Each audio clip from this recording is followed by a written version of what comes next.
Hello guys, in today's video I'm gonna show you how to fix Forza Horizon 4 unable to join session. It's easy. First just click here and then type background apps,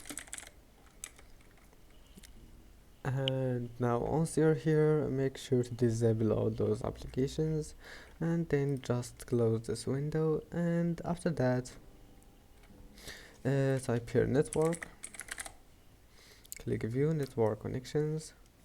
Then if you are using Wi-Fi you will find here WLAN or Wi-Fi, and if you are using internet cable just click on internet, go to properties, double click on protocol internet version 4, and now just make it like that. You will find it here, select second one and then type those numbers and then click OK and OK again and restart your PC, and that's it. Your problem must be fixed. Don't forget to like and see you in the next video.